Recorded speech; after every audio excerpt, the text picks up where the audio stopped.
más importantes del planeta.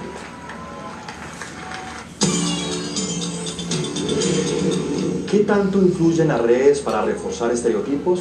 ¿Usted le presta atención a la forma en que debe lucir por lo que ven las redes sociales?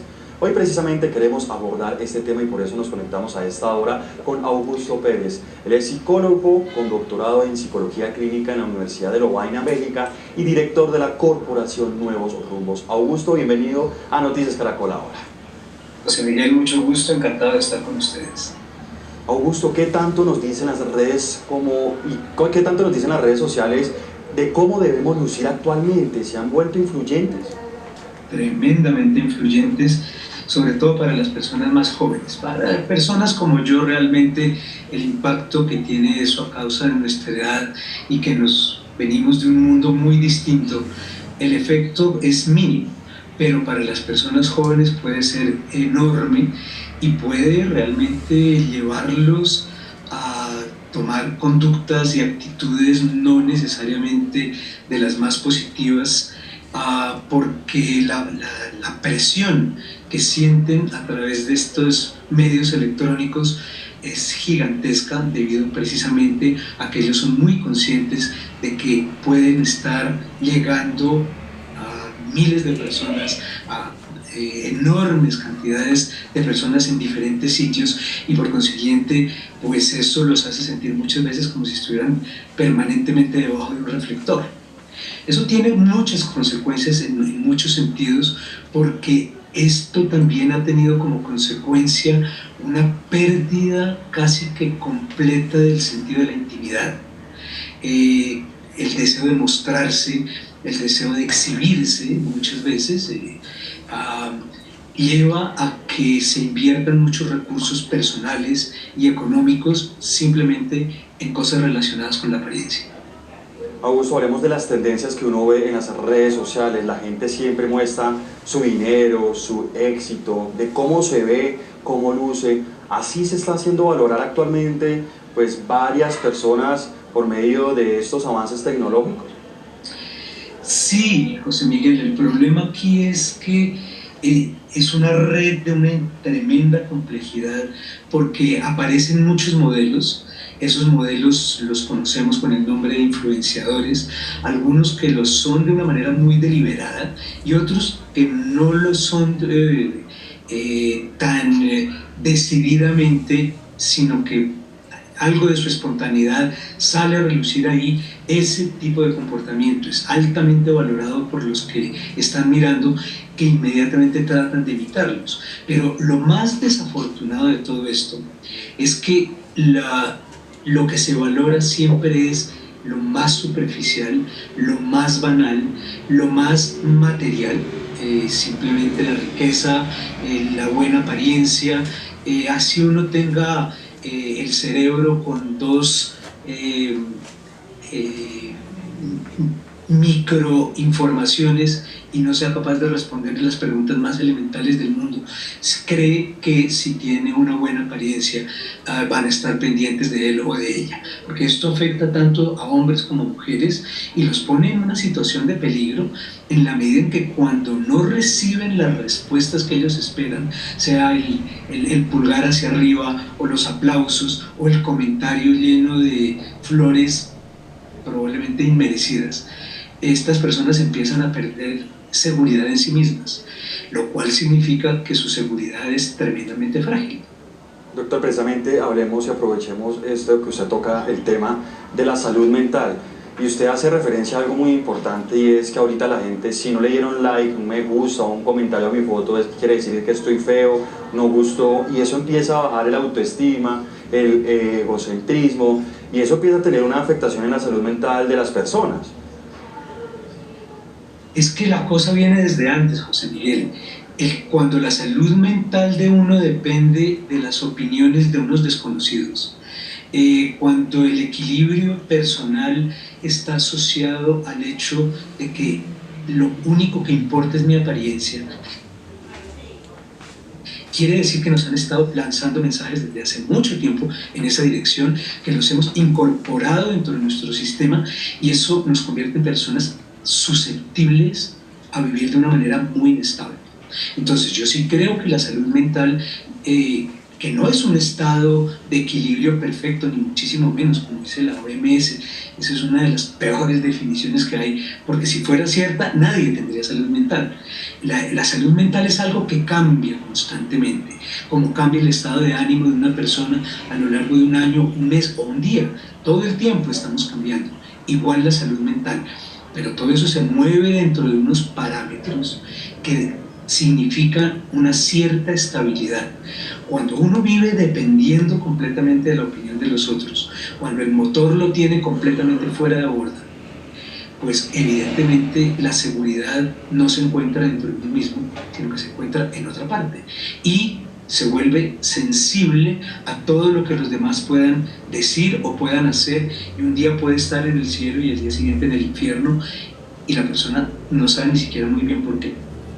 Doctor, y lo más llamativo es que las generaciones van cambiando, ¿no? Ya uno ve a personas de menos edad ya utilizando este tipo de redes sociales y también generando este tipo de comportamientos en su salud mental, con depresión, personas que no superan 10, 12 años. Yo me acuerdo que yo la primera vez que utilicé Facebook fue en mi época, que tenía 15, 16 años, pero ahora uno ve que esas generaciones han venido cambiando y pues ya son de menos edad las personas que utilizan y que tienen ese tipo de afectaciones. Doctor, veíamos el caso de Brendan Fraser, que es este actor que nosotros lo veíamos siempre, que hacía su papel como ese Tarzán, musculoso. Obviamente pues fue hace 23 años aproximadamente que grabó esta película y lo veíamos que la gente lo aplaudía, pero lo vieron totalmente diferente a ese hombre musculoso.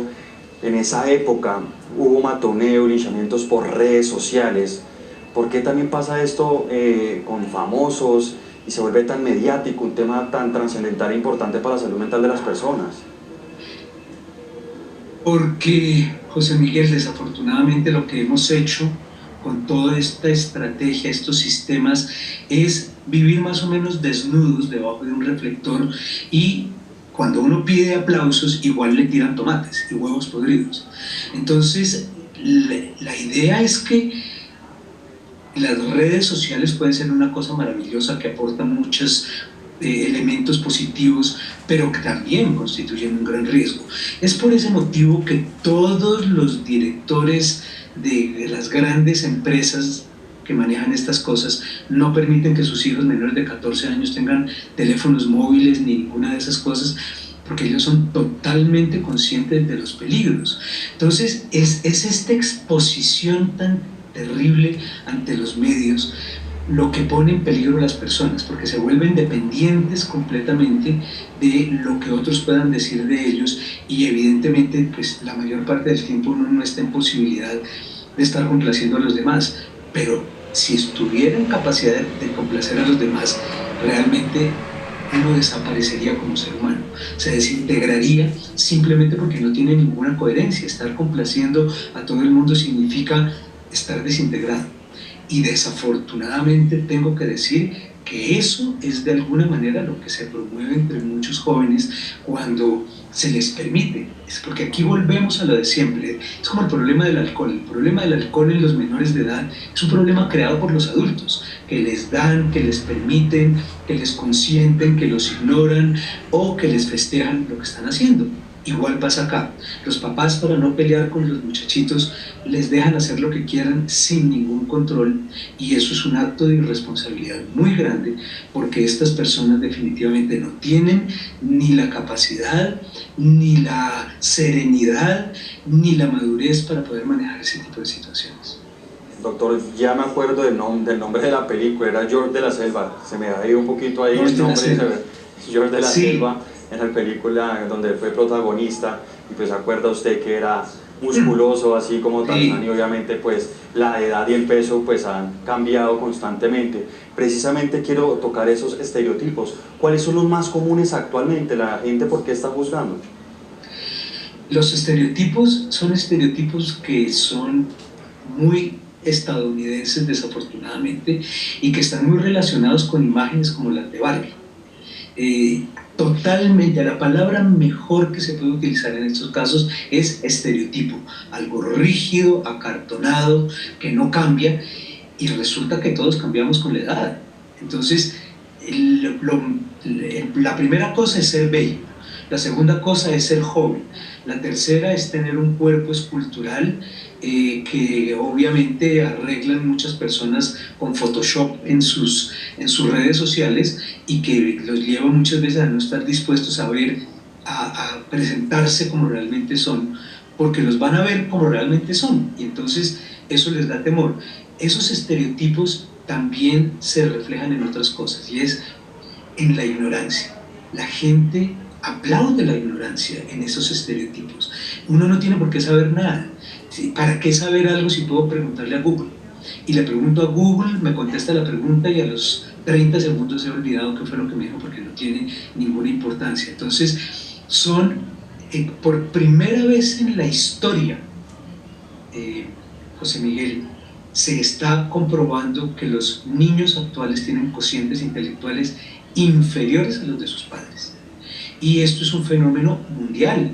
Probablemente esto se salve en algunos países asiáticos y algunos países africanos por controles en un caso o por falta de los medios técnicos en el otro, pero la realidad es que este tipo de situación produce una especie de atrofia cerebral, en el sentido en que las personas dejan de pensar. Cuando uno es excesivamente visual, su cerebro no se desarrolla normalmente.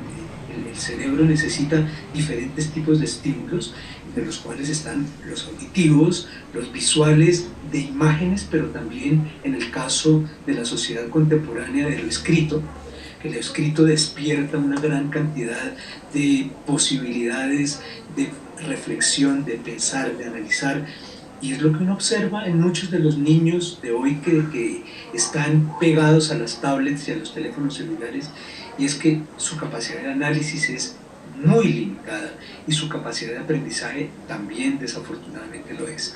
De manera que yo creo que el mal manejo que se ha hecho de todo esto tiene unas consecuencias muy grandes para toda la sociedad.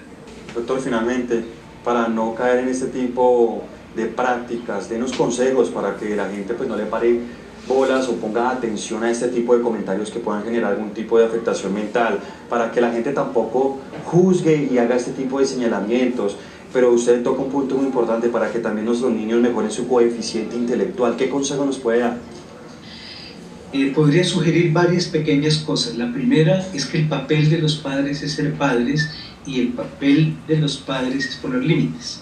Entonces, no se trata de prohibir las redes sociales, ni muchísimo menos, sino limitarlas en el tiempo y hacer saber que deben ser utilizadas de ciertas maneras. Pero cuando los padres dan el ejemplo, el mal ejemplo, porque están chateando mientras que están en la comida, porque en lugar de ponerle atención a sus hijos están todo el tiempo en WhatsApp o en cualquiera de esas otras cosas, pues evidentemente no pueden pedir nada si ellos no son capaces de dar el ejemplo.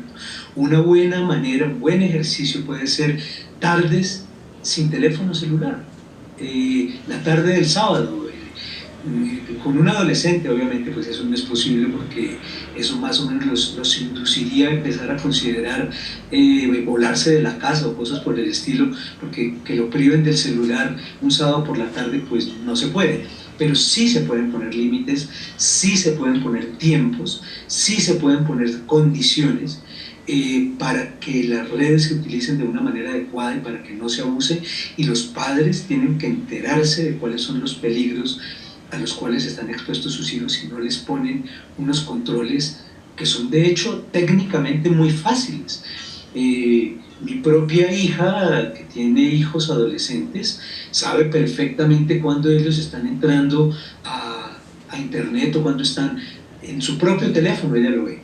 Entonces, eso lo puede hacer cualquier papá. El que en los computadores de la casa haya controles también que permitan que los computadores se utilicen para cosas productivas, porque desafortunadamente eso no está ocurriendo. Pero aquí yo creo que es una cuestión de, en último término, José Miguel, es cuestión de sentido común. Ya sabemos que esto es dañino, que puede producir muchos perjuicios en el intelecto de los niños y en su desarrollo emocional. ¿Por qué entonces dejarlo sin control? La función de los padres es tratar de mirar a qué acuerdos llegan con sus hijos para que no abusen de esos medios, pero teniendo en cuenta que ellos, los padres, deben también dar el buen ejemplo. Doctor Augusto, y si me permite, le puedo agregar otro punto que yo creo que también es importante con lo anterior, y es también todos, padres y familiares, también trabajar en la misma línea de educación, porque pues de pronto uno de padre puede poner esas líneas, esas reglas, pero de pronto va donde el abuelito, donde la abuelita, y la abuelita sí le permite este tipo de actividades, entonces pues el niño va a llegar a un punto de que acá sí me dejan, aquí no, entonces siempre me voy para este lado, entonces como que chocan esas dos partes, entonces también es un trabajo de sentido común, pero también un trabajo que deben participar todos los actores de la familia. Muchas gracias por estar con nosotros aquí en Noticias Caracol ahora. Con mucho gusto.